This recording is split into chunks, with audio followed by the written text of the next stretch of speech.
Okay, so Deja Foxx, welcome to Mea Culpa. First time on the show. Good to see you again. Met Deja, by the way, over at Substack, the gala event in Washington, D.C. Got a chance to meet her. We're going to be talking to Deja, asking her what she's up to and so on. But there's so much going on right now in the world.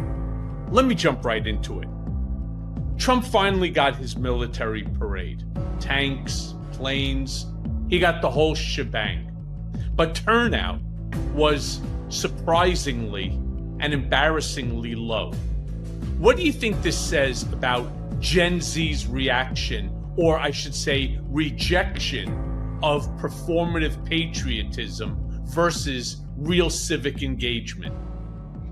I mean, the fact that this parade even went off, right? That we are investing so much taxpayer money in this show for this arrogant man, while families go without health care, our neighbors are unhoused, and people are food insecure.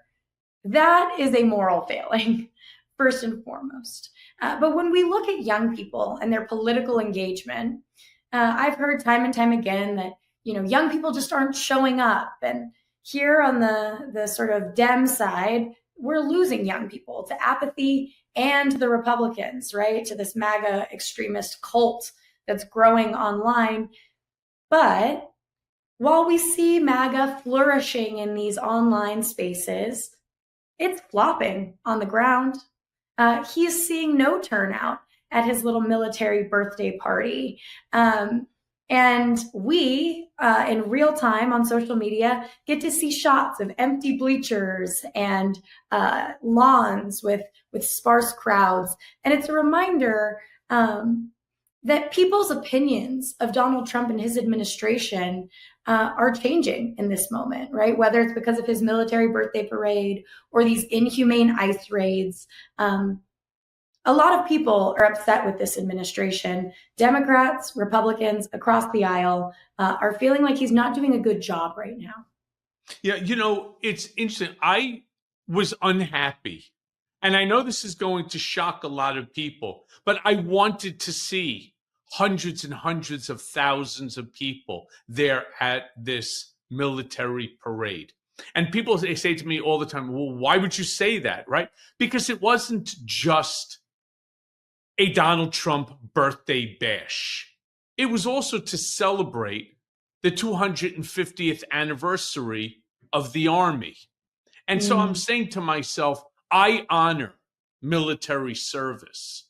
And I believe that some form of recognition for 250 years of being in existence, our Army being in existence, I would have liked to have seen some better response. But I'm always curious as young people, being that I'm more than twice your age, I don't fully get it, right?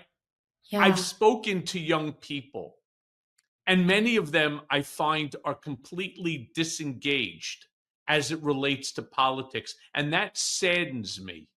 What further, when you start talking about not honoring, for example, the 250th anniversary, forgetting about the fact that it falls on, coincidentally, Trump's birthday. It just happens to fall out. Forgetting about the fact that they could have done it without Trump being, the birthday boy at this celebration. They could have done that. But it was very poor turnout amongst Gen Z. Why do you think that? I think this is the trend we see with Donald Trump.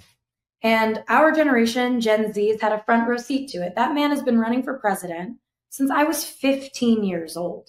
I'm now 25 and running for Congress, right? He has characterized a decade of our political understanding, and he is no policy expert. He has inserted himself time and time again, put his emotions, his ego at the center of his politic.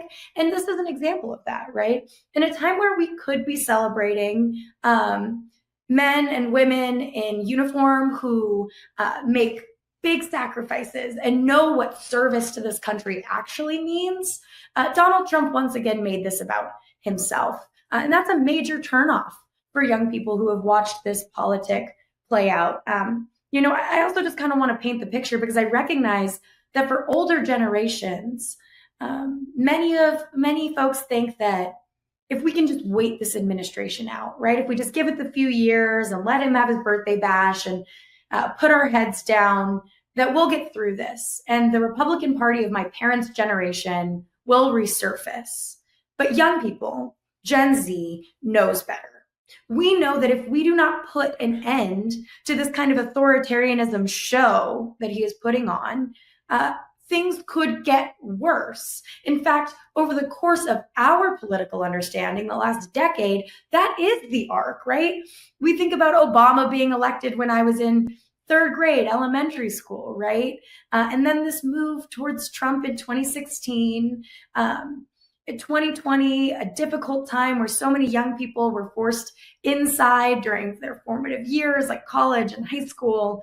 And then seeing Trump win again, despite his felony convictions, being found liable of rape, it feels for our generation as though the arc is not bending towards justice, right?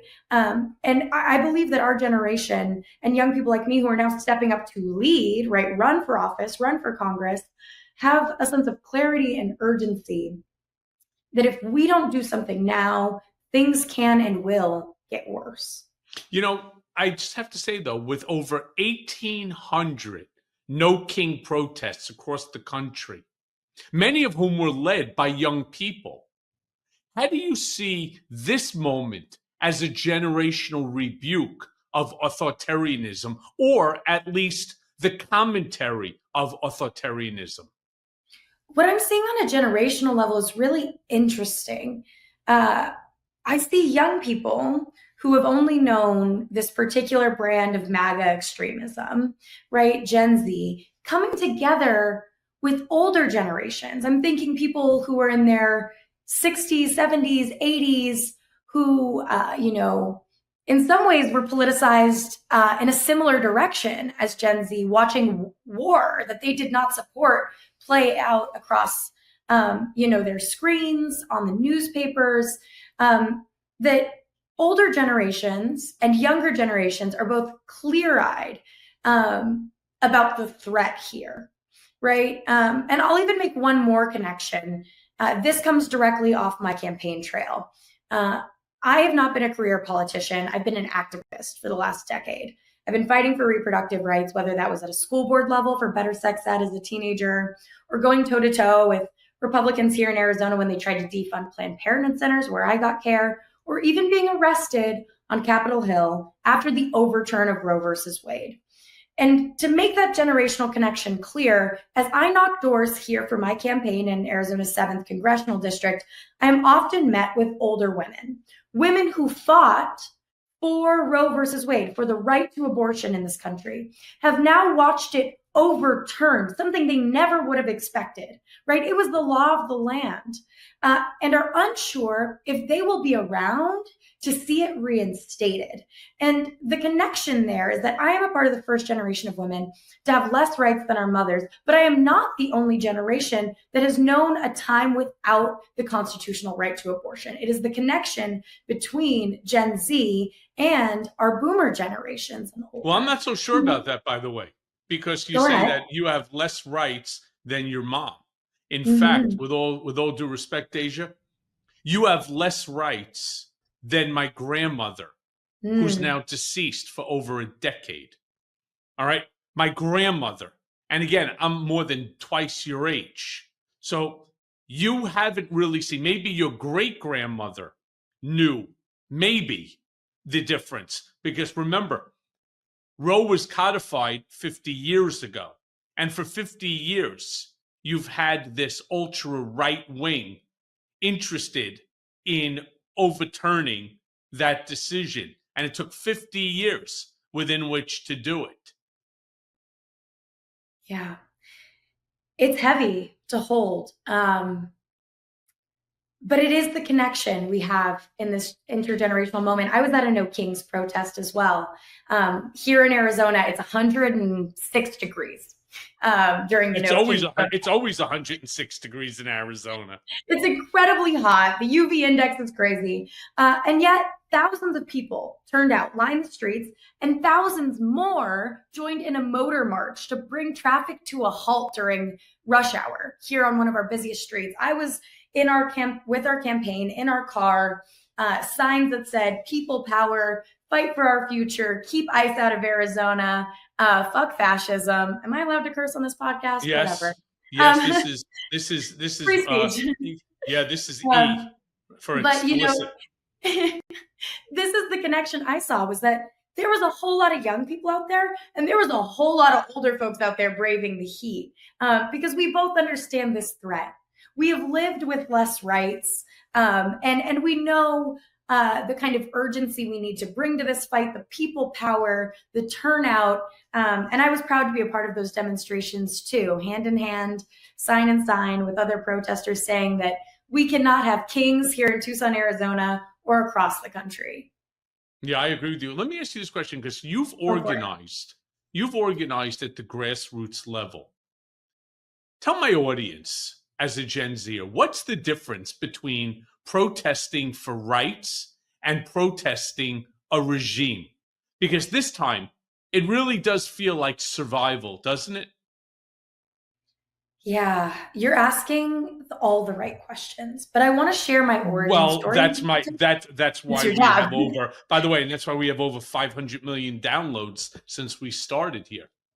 Yeah, I want to share a little bit about how I got into politics, because the word survival stands out to me here. I was born and raised here in Tucson, where I'm now running for Congress, and I was raised by a single mom. And through no fault of my own, right, but by the luck of where I was born, how and when, right, I relied on Section 8 housing to keep a roof over my head as a child. SNAP benefits or food stamps to put food, dinner on the table, Medicaid so I could just go to the doctors when I needed a physical, to play sports in school, or, when I was sick. I was a free lunch kid in our public schools. That is how I got to know politics, because it was people in DC making decisions about if I would have dinner or housing, right? But by the time I was 15, my single mom really struggled with addiction. And while she navigated rehabilitation, I was alone.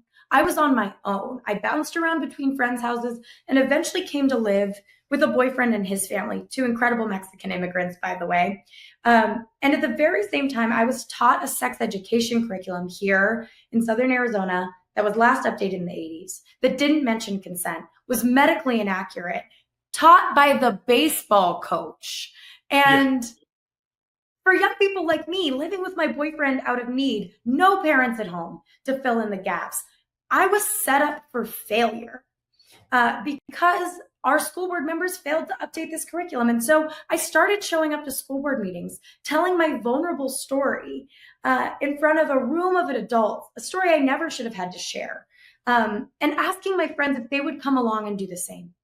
And after 6 months of organizing, right, storytelling, bringing friends along, we were packing the auditorium, and we won a unanimous vote to update the curriculum in Southern Arizona's largest school district. I scaled up my work under the first Trump administration, went toe-to-toe with Republicans like Jeff Flake here in Arizona, who voted to defund Planned Parenthood centers, where I got birth control with no money, no parents, no insurance, birth control that allowed me to take control of my body and my future, be the first in my family to go to college. And all of that was survival for me, right?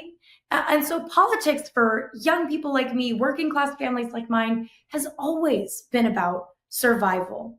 And it has always been the way that I have been organizing, right? Through this lens of personal implication, that policy for me wasn't a talking point, it was lived. And I think it's why I'm uniquely prepared in this moment to stand up to this administration, because these fights have always been about my ability, not just to, get ahead, but to just get by. I sympathize. I really do. I sympathize, with it. Certainly it's made you a whole lot stronger, but the part that I'm disappointed, not so much that Donald Trump re-won the election. I did vote Kamala Harris. I wanted to see her win. I didn't think that he was the right person for the job for today. But I will turn around and say what bothers me the most about this administration is not Donald Trump. It's the enablers around him that are feeding him some of the worst advice that this man could possibly be receiving. You know, when we talk about the overturning of Roe, and you were right, stare decisis for five decades, stare decisis overturned with one simple case, the Dobbs decision. It wasn't because Donald Trump cares about you taking control over your reproductive decision making. He doesn't give a shit. All right? Not one little bit. It's the fact that the Heritage Foundation, this guy Russ Vaughn and others, they have a game plan, and he is not the message, he's the messenger. And it's going to take people like you. It's going to take, I guess, people like myself, like Midas Touch Network, in order to start building communities like what we saw with the No Kings protest. It's going to take organizations like that, not to oust him. When people start telling me, oh, impeach Trump, fuck you. Enough. Enough with the stupid talk. You're not going to impeach him. It's nearly impossible today, if not virtually impossible, because you need a 2/3 majority from the Senate. That shit is never happening. On top of that, with a House control as well, they'll never, under MAGA Mike Johnson, he will never even put forth articles of impeachment for a vote. So it's just not happening. All right, plain and simple. But I do believe that when Trump saw the No King protest in terms of the size, and I don't know, I've heard anywhere from 7 to 11 million people around the country, more than 1,800 individual protests. He takes notice of that. And maybe, just maybe, it will be the spark that changes the way that he's allowing this administration to be run by people who are wholly incompetent. Yeah, I couldn't agree more. And I think a really powerful example of this is actually around immigration, which has been at the top of the headlines, this week, this month. The district that I'm running to represent, Congressional District 7 here in Arizona, is not just parts of my hometown, Tucson. It's also hundreds of miles of the U.S.-Mexico border. And I was actually down at the border in San Luis earlier this week. Donald Trump is no policy expert. Exactly what you're saying. He doesn't care about abortion policy. He doesn't care about what happens in our clinics, right? He cares about power, control, and perception. And it's similar on immigration.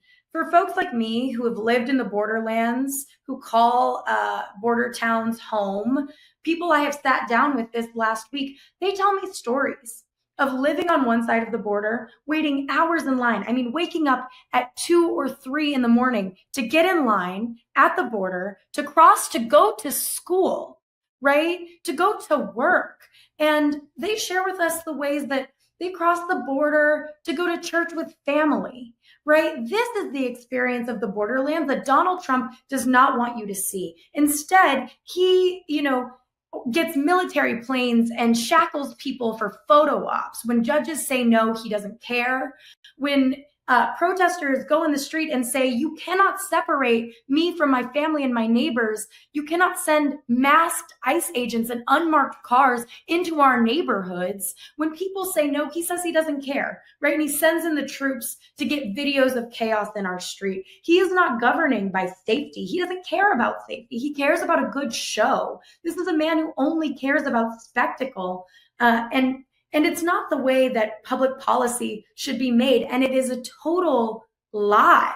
It is manufactured, in fact. And I think immigration is one of the best issues we can see that on.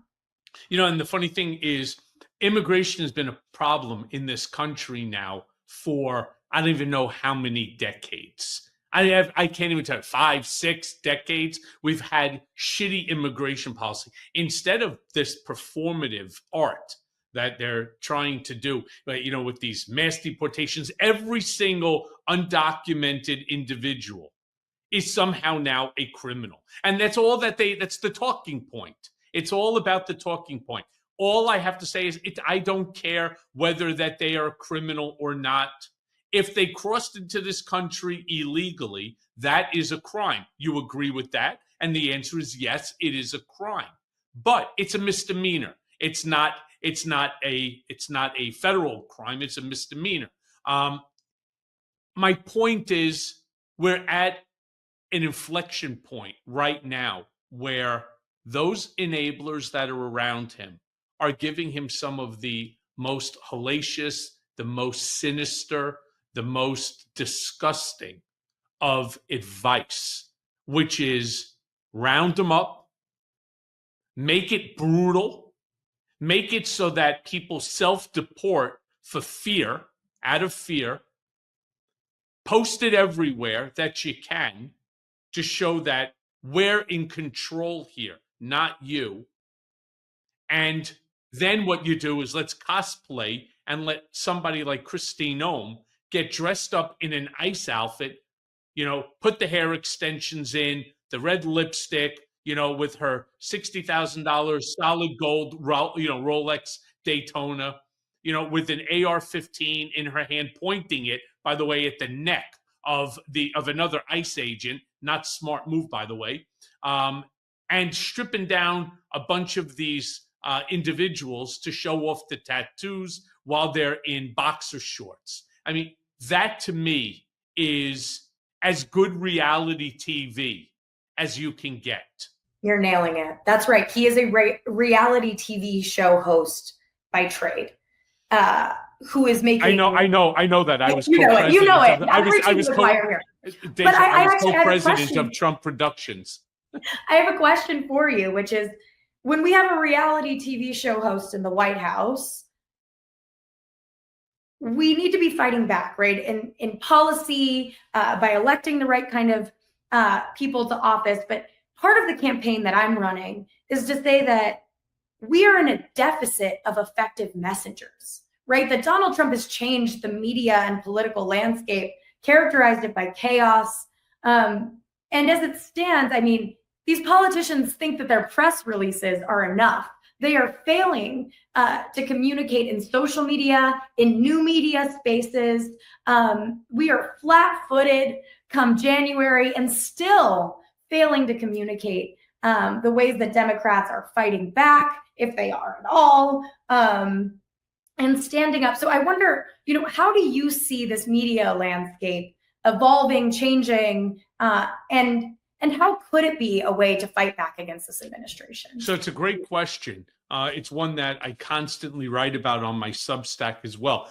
The GOP is much better at messaging than the Democratic Party. Yeah. In fact, I think the Democrats suck.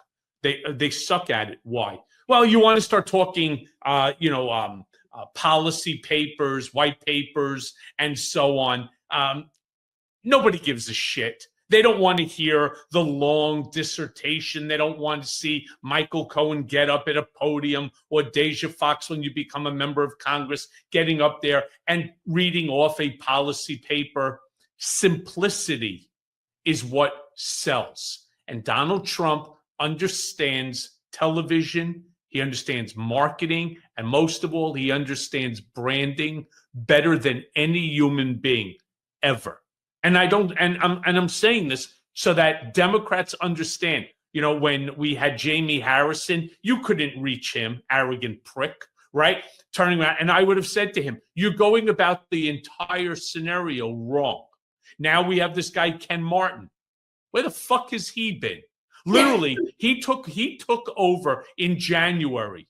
All right, in January he took over about a week after Trump was inaugurated. Where the fuck has he been? Instead, you now have Trump's 3-word slogans, and I talk about it all the time. Here's a few, for example, that Democrats should be talking about. It's simplistic. You could stick it on the front of a trucker hat, on a bumper sticker. How about tariffs are taxes? How about consumers pay tariffs, right? We could talk about save Social Security. Veterans deserve respect, right? Hands off Medicare. America deserves better, and keep hammering the same thing as Trump and his enablers do day in and day out. Build the wall, lock her up, mass deportation now, right? All 3-word slogans. I get it. It's simplistic. It's easy to remember. It belongs in the comment section. Exactly. And when people are sitting there at these rallies and Trump brings up build the wall, right? Or, who's going to pay for the wall, right? And everybody shouts at Mexico. They know the answer. They don't feel like they're disenfranchised. They don't feel like they're disengaged. The Democratic Party, it's why they lost Gen Z during the 2024. It's why they lost veterans. It's why they lost Hispanics. It's why they lost a number of the Black community, the brown community, and so on. And this is the exact reason. You can't show up to your community for an election, making all the promises in the world. And as soon as the election is over, you're like, well, where the fuck did they go? That's right. Where are they? I'm waiting for some help. I'm waiting for the assistance that you promised. And this is my frustration too. I share so many of those frustrations, which is that I've heard these stump speeches. I've done the interviews on Capitol Hill with members of Congress during the joint address or the State of the Union when they put up their little paddles, and everyone at home is asking, these cannot be our strongest fighters, right? And at the very same time, I am struck by the ways that when you put a phone in front of the face of some of these members, they freeze up. They are unable to communicate in the landscape that we are currently in. The digital landscape, 39% of adults under 30 in the US are getting their news on TikTok. And yet, and this is my frustration, we see the Democratic Party with a 27% approval rating, something at like rock bottom. And every time a member of the Democratic establishment or an elected hits their stump speech, and I've watched them all, they say, without fail, we need newer and younger leaders. We need a new generation of leadership. And people applaud and they love it. And then in action, when newer and younger comes around, sticks my head up to lead with a decade of experience behind me in an open seat primary, a safe blue seat, I have watched as members of this party continue to put their thumb on the scale, right? And lean toward establishment candidates with legacy last names because they are picking predictability over possibility. And they are failing to read the room. They are not reading the comment section. They're not listening to voters. They believe that they know better than our constituents. And it is the way, exactly, these white papers top down versus Republicans who read the comment section, pass it along to content creators, who pass it along to traditional news, who pass it along to the White House, right? They are governing from bottom up, and it's why we continue to lose. And yet when candidates like me come around, amassing millions of views, our first debate clips, this is like unfathomable. In a special election primary buried in the middle of summer in an off year in Arizona, we had a televised debate, first one. We gained over 10 million views on our debate clips on social media, raised hundreds of thousands of small dollar donors, dollars from small dollar donors. And yet our party is failing to see the solution right in front of them. Right. It's incredibly disappointing and does not make me feel. Well, look what they just did to David Hogg, the same sort of thing, right? You know, they thought he was not, I don't know, not what, I don't even know why they had him leave, but, you know, I warned him when we were all together at the Substack, you know, gala in DC. I said to him, don't turn your back on them, right? You're not part of the establishment, and it's going to be many, many years before you ever become part. But I do want to ask you this because, when we were talking about, for example, the distinction between the protest and the parade, the right, the far right especially, Fox News, trying to frame the low turnout as apathy. Could it actually be resistance, a silent boycott against militarized propaganda? Because that's sort of how I see it. I think not the DNC, but the grassroots organization that created this No Kings or this 50-51 did a fantastic job in constantly repeating again and again and again that this military parade was actually a birthday bash. I think you're right that our best messengers as it stands are not at the DNC. Frankly, they're not even in elected office. They are movement leaders, are activists. And that's where I've been for the last 10 years, sharpening my skills, right? And we need in this party, if there's going to be a party at all for my generation to inherit, right, Gen Z, we need our strongest messengers to be standing up, running for office, getting into positions of power, and changing politics as usual. Because to your point, it is our activists and our organizers who are listening to people on the ground, building the actions that are actually affecting this administration and their perception.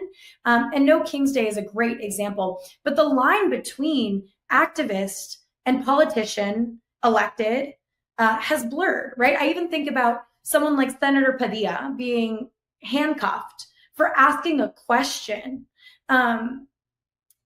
This moment requires every elected official to exercise the role of activist. And so many of them are just not up to the task. Well, I'm glad you brought up Alex Padilla because I want to take that to the extreme. Like take the Alex Padilla matter and whack it up with some steroids, right? Because the rhetoric, the violence, the extremism coming out of the GOP, again, I know Trump better than all these folks combined. I sat next to this man, shoulder to shoulder, for a decade and a half during the best of times and the worst of times. When you have somebody like Senator Mike Lee out there pushing certain rhetoric, especially a rhetoric that is crass, it is despicable, poking fun at the assassination of a Democratic state senator. I don't even know where to go from there. It is so un-American. It is so inhuman. I don't know where we go. And I'm curious from a Gen Z perspective. Alex Padilla was bad. Alex Padilla, at least Fox and Friends and Fox News can turn around and say he was being disruptive, right? That nobody knew who be disruptive to this administration. Right. Nobody knew who he was during the Kristi Noem presser, that they thought that he was, lunging toward her and so on. Of course, that's a lie. But he was handcuffed. Look, I was handcuffed, shackled many times. All right. It's a terrible feeling. But this one is worse. This is the assassination of not just the sitting state senator, but her husband, and the same guy went after another family as well. That act left 2 young children orphans. And the best that Senator Lee from Utah could do is to poke fun. I'm glad you brought up these children because that's who I have top of mind right now. Is that there's a whole generation of young people watching politics play out. We know that this is not normal, but do they?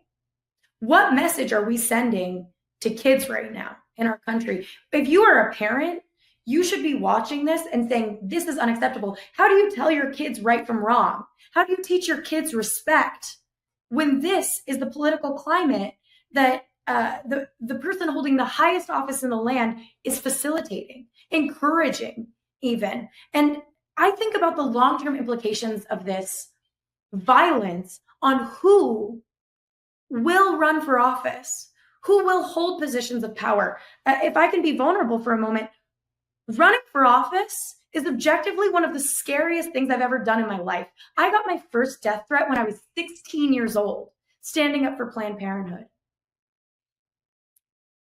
I am less safe today because I've decided to run for office, because there are structural barriers that make you vulnerable, right? Things like having to make your address public,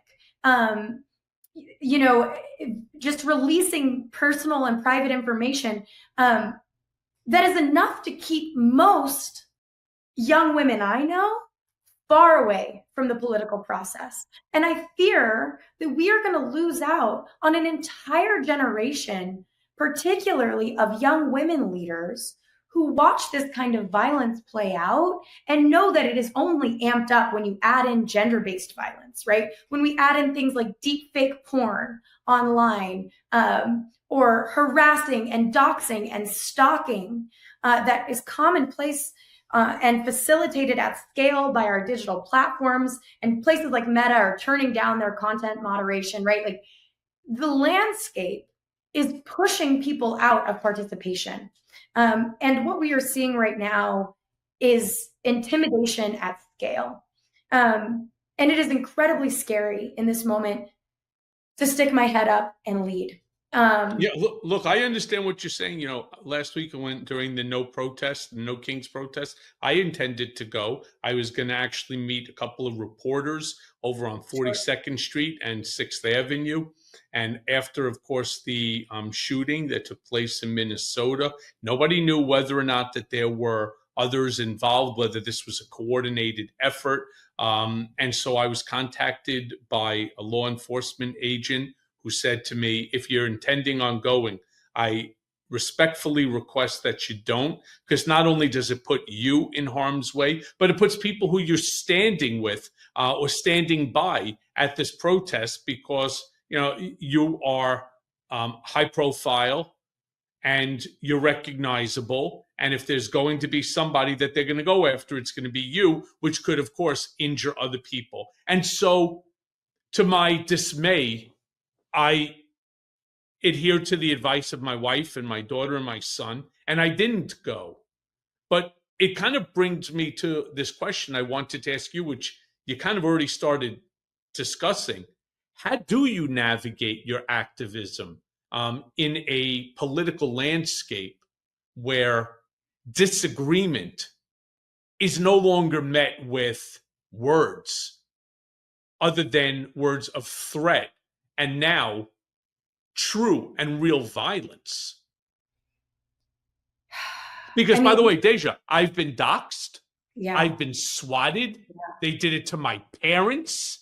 They swatted my parents too. This is not a joke anymore. No, it's not. And the choice to take a stand, to do it vocally,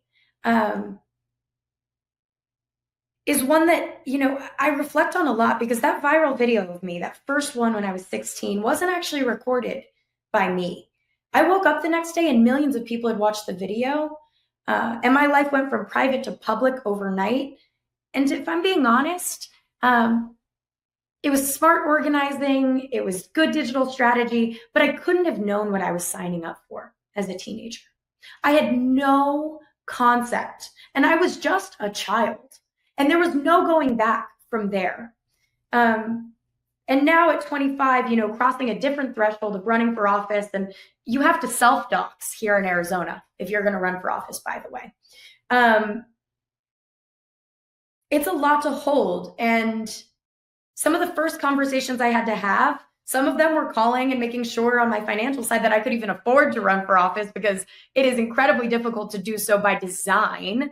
But other calls were to my friends and family to make sure they understood what was ahead of us, that there would be no going back. And I think this is interesting about the way that women lead, young women like me, and moms and folks who often are thinking, and I love to hear you say that as you made this decision with your family, because it's not just us making choices about our lives. Every choice you make in the public eye when it comes to politics these days has implications for the people around you, whether it's the people standing around you at a protest, your friends, your family. So some of my first calls had to be to my sisters and my mom to make sure that they understood what we were getting into. And what I reflect on is that even though this is scary and it's hard, that I know people are scared right now too. I'm not alone in feeling scared. And I think one of my greatest superpowers in this race has been that I am not pretending that I'm separate from the people I represent, whether in lived experience, right, relying on things like social services, or in emotion. I'm not sitting here telling you I'm going to fix all your problems. I'm telling you I feel the same way. I'm scared, but I'm doing something about it. I'm giving us an opportunity to make. You're very fortunate. You're fortunate that your family stood behind you and said, Yeah. I wanted to legitimately want to run for Congress. I wanted to primary Jerry Nadler for District 12 here in New York City. And I believe it in my heart. I believe it in my gut that because of my name recognition, my profile here in New York, I believe I would have won. And unfortunately, as I said, across the board to a whole bunch of people who wanted to get involved in the campaign, the very first and the most important people that have to get behind me on this is my wife and my kids. And they all emphatically said, abso-fucking-lutely not. Absolutely not. So far, what politics have done to us as a family is we're still trying to recover, right? And so they would not join me on that journey. And without them, I just couldn't do it, and I wouldn't do it. And that sucks because I know that there are issues, especially here in District 12. I don't know why Nadler has to stick his nose in every international or every, federal sort of event. How about worry about the district, right? Because I assure you, I could sit and I could have a conversation with him and say, hey, big man, let me ask you a question. You've got fucking metal sheets on Park Avenue that aren't even properly fastened to the ground. Every time a truck rolls over it in the middle of the night, all you hear is ba-boom, ba-boom. It's a residential area, right? You want to tell me how many phone calls has your office received? Oh, you wouldn't know because there's nobody in your office that answers the fucking phone. I tried myself 24 times. Nobody answers the phone there. You can't reach Nadler as if you're trying to reach the Pope. It's a freaking joke. But I want to ask you, because what do you say to critics who tell young activists like yourself to stay in their lane, as if you can care about reproductive rights or genocide, but you can't care about both? When I decided to get into this race, this is a Democratic primary, a special election here in Southern Arizona, 7th Congressional District, that is open because my member of Congress passed away while in office. He's one of 3 Democrats in the last few months alone to die in the seat and leave vacancies, leave our community without a representative, hundreds of thousands of people, my friends, my neighbors, with no one fighting for them in DC under one of the most cruel and heartless administrations, right? And so that's the situation that brought this election to be. And like I said, I had to ask hard questions. I'm young and working class. Can I afford to be in this race? This is incredibly scary times. The political climate is hot right now. The threat for violence is high. And I recognize that I have a public profile that puts me at risk. Can my friends and family withstand this? But the question I really had to ask was, how would I feel if I sat this out? And I couldn't. I need, at the end of this, and in 20 years, to be able to look my kids in the eyes and say that when everything was on the line, I did everything I could. And that's why I'm in this race, but it's not easy. And I wanted to share some of the barriers, right? I'm running against other Democrats in a safer, bluer seat. It's an open seat with a very tight timeline. July 15th is our election. I'm running against one person who's taking corporate PAC money. And then I'm running against someone else who's the daughter of the former congressman who inherited her dad's email and donor list, right? And so on either side, we kind of have politics as usual. But what has made my run possible, and this is where when people gave me a call at the beginning to say, sit this out, it's not your turn, wait in line. I told them I'm going to do things differently because we have to. These are not normal times and we need to do things differently. And we have. We have raised hundreds of thousands of dollars. We're competitive with these other two campaigns at scale on social through good storytelling. 99% of our contributors are small dollar donors. Our average contribution is like $27.98. And it's a different way of doing politics. It speaks to who are our elected officials accountable to and what kinds of people get to take up narrative power, political power. We're building the strategies to make it possible for young working class leaders. So let me ask you that. I'm so glad that you bring up, because it brings me to a question that I was thinking about. What do I ask Deja, again, who I was so lucky to meet through Jolly Good Ginger and others? By the way, you know what you should do? You should put together a virtual town hall for all the people. Bring me and Jolly on. We'll come raise money for you. I'd love to. If Arizona wasn't so fucking far from New York, I'd hop on a flight, and walk the streets with you. Trust me. Whoever your politicians are that have the name recognition from their parents, I have more. That I can promise you. But you know what? I was impressed when I first met you. You're actually proof that one voice can start a movement. What do you tell young people listening who are scared, who are tired, and who truly believe in their heart of hearts that change is impossible? What do you tell them? I'm young, 25, but I'm not new to this work. I've been in it for the last decade. And I need young people of all ages really, to know that things are probably going to get worse before they get any better. And that as things get hard, victory is not assured. We can't be sure we're going to win. But we don't get in these fights because we're sure we can win. We get in because we are sure of our values, because we need at the end of this to say that we were on the right side of history. And what I hope young people know is that there will be days after Donald Trump, and it will be up to us to decide right now in elections like this, the special election primary here in 2025, where we have an opportunity to prove that young disruptors are winners. We have an opportunity to turn the tide.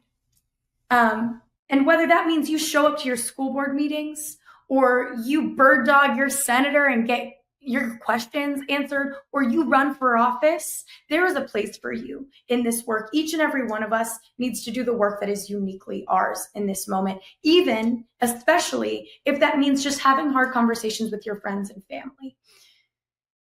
It's going to take every single one of us. And while things might get harder before they get better, in those hard moments, this is the final thing I'll say. I want you to build a little bit of resilience with me here. The thing that keeps me going when things are hard, when they are harder than they've ever been, is that I know who I fight for. It's easy to say what you fight for: justice, equality, right? These big overarching words, but do you know who you fight for? For me, it's a version of my younger self. That 16-year-old girl who was working at the gas station, who was homeless, right? Who needed a fighter. So I became one. And I'm asking each of you to find that person and hold them close to your heart when things get hard, because things are going to get harder before they get any better. I get yelled at a lot by this party. I get excluded a lot, like even with the No Kings. What I turn around and I say, it makes no difference. whether it's 7 million or 11 million people that showed up in protest, every one of them voted for Kamala Harris in the first place. You did not bring in new people, which is what I'm hoping that you, as a Gen Z activist, are capable of doing, to put in another tired, old, white male or old, white female who comes from a family name, doesn't do shit for the party. It doesn't do a goddamn thing. The people that voted for Kamala Harris, those are the ones that showed up to the No Kings protest. We need to be able to reach out into the communities. We need to be able to bring back people who feel disenfranchised, who feel left out by the system, who don't feel that there's hope, who are scared, who are tired, who believe that change is impossible. And we need to take them by the hand and tell them together, we can make a difference. We will make a difference. And that doesn't mean attacking Donald Trump. Donald Trump is not the symptom. He's not. He's the messenger of the symptom, but he's not the symptom. The symptom is the parties, that they have left people out so that the GOP, with this ideology of the Heritage Foundation, can come in and steal your vote and allow a messenger who legitimately doesn't care about the rule of law, the Constitution, human rights, or anything like that to take over. But Deja, I got to ask you. Most importantly, does not care about you. That is a man who only cares about himself. Amen to that one. Meanwhile, let me just say this, because the hour goes by very quickly. One last question for you. Okay. What scares you more? The state of the country or the silence of those who still think none of this affects them? That's a question that's been burning in my gut, and I've been dying to ask a Gen Zer.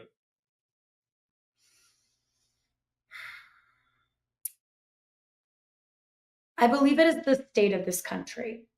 I think that when we see something like 70% of congressional districts being either red or blue, non-competitive, right? When we see parties, the Democrats included, putting their thumb on the scale in open seat primaries like this, when we see Donald Trump and Republicans throwing the rule of law out the window, right? Disregarding the judiciary, states and state governments, it doesn't surprise me that people feel like this process is so far away from them, that there's nothing they can do and that it doesn't impact them. They have been sold that lie because it benefits people like Donald Trump when people sit out. It is not necessarily their goal, let's be clear, in the MAGA movement to bring more people in. Actually, their goal is to get as many people as possible to just sit this out, to believe that their power doesn't matter, doesn't make a difference. And what I want to share from what I've learned in being in this race is that every single day I talk to someone who is brought back into politics or brought into politics, period, because of our race. Whether that is people who message me letting me know that they have never donated to a campaign before, or they don't have money, they're barely making rent, but they cash in their coin jar to donate a little something to this campaign, to contribute, to be a part of this fight. Or the people who come and knock doors with us. I had 2 frat boys from the University of Arizona who found us on TikTok, had never knocked doors for a candidate before, and knocked doors till the sun went down. When I talk to people who say that they have never felt like they had a political home, that they feel like other politicians are just repeating the same talking points, they've never felt seen, they've never heard anyone tell a story like the one we share, that they feel like they have a home in this candidacy, I am reminded that I'm doing the good work and the hard work, not just for this party, but for this democracy, to bring more people in and give them a voice, give them a place to share their stories, because they are being sold a lie by MAGA extremists who would rather them sit out.